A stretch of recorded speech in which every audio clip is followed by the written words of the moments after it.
I was just gonna go outside to do some photos. No thanks. It's cleared up enough outside so where I'm gonna do a few of these photos outside. And what we're doing today is starting to do off-camera flash, and what that looks like for a really basic setup. And maybe this is just what you have to start with, and it's probably the less expensive thing to get into. One of the things I'll tell you is not necessarily needed, and that's the light meter. You can use your digital camera. You can use, yeah, that's probably the best thing, is just an old digital camera to use with the flash, as long as it has a PC sync on the camera. That's kind of a big deal with what we're using. So if not, look into some radio triggers that I'll get into next week probably. And yeah, so let's get started. Let me show you what we got. What we have is a old Yongnuo 560 Mark II, super cheap, not TTL, a really long shutter release, a really long PC sync cable, and this is what you don't need, my Nolta. I don't even know which one it is. There it is right there. Using the Mamiya RB67 Portrait 800.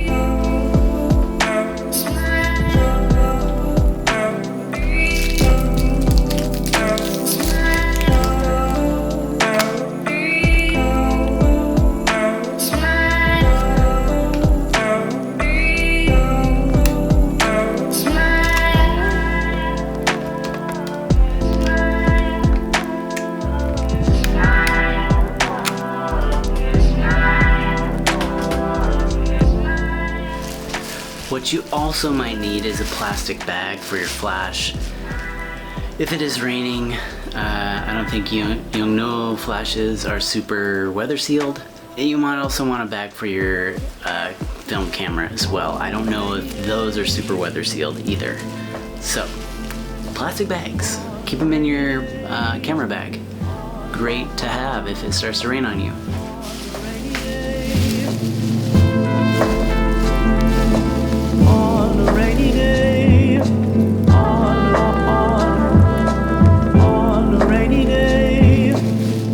So with this light meter you have modes of ambient, cord, or no cord. And that's referring to the flash. If you have a PC cord or something to put into this PC port, or no cord, and you just have a radio slave, you trigger that after you press the button, and it'll record or tell you that light meeting.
First frame, flash did not go off. So let's try it again, see what went wrong.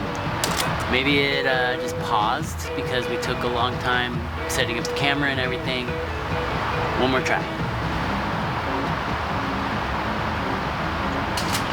That one worked. The ambient light reading was at f4, and that's towards the sky.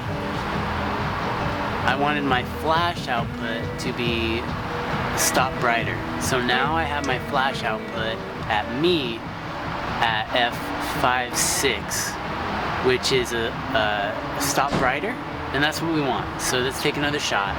We got it figured out now. Boop. Oh, I don't even know what to pose, man. Dang it, it didn't go off again. One more try. Dang it! When this kind of stuff happens, it might be the PC sync or it might be the lens PC port. It's a whole bunch of stuff you gotta like troubleshoot, but whatever.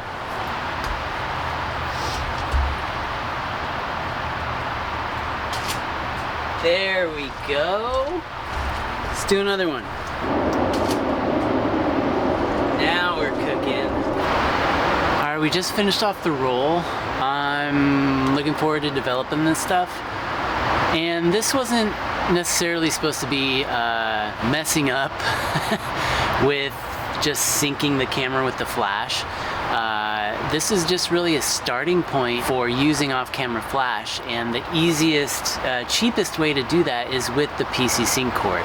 Although today it felt like it wasn't as reliable. I definitely find my radio triggers to be more reliable, and maybe the other lens I've used in the past, the 90mm, is a better sync than this. What am I using? Than this 127mm. And it's starting to rain, so I'm gonna get inside. Let's develop this stuff. I'll see you back at the computer.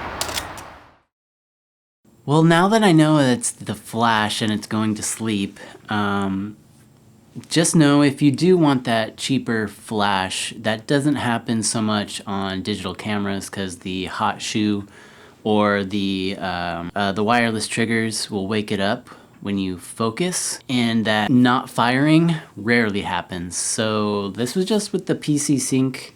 I will confess that's the first time I've done it with that flash.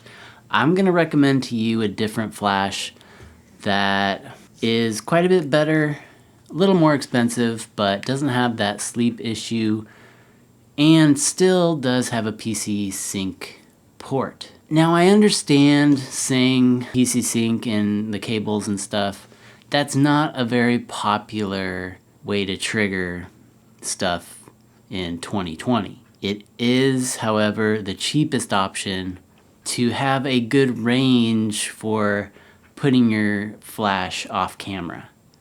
That's the only reason I'm talking about them, and it is the cheapest option. I will say the best option are radio triggers, and if you're using film camera, a little PC port from the radio trigger to your camera. That is my favorite option, and the one I'm going to talk about next week. Hope to see you then. Oh, one thing about, I mentioned instead of using that light meter, use your digital camera. Be careful of the sync speed for your specific camera. Majority of sync speeds is about 200, 1/200. Mamiya and other leaf shutter lenses and cameras go way over 1/200th. So have that in mind if you are getting an exposure reading with a flash with your digital camera. And keep in mind the film speed you're using. Make your ISO on your digital camera that of your film speed. Things to think about. Hope you like this video. Think about subscribing as I'm going to go deeper into off-camera flash, using modifiers, my favorite setup for little studio like mine, and taking that setup on location. Should be fun. Thanks for watching, and we'll see you next week.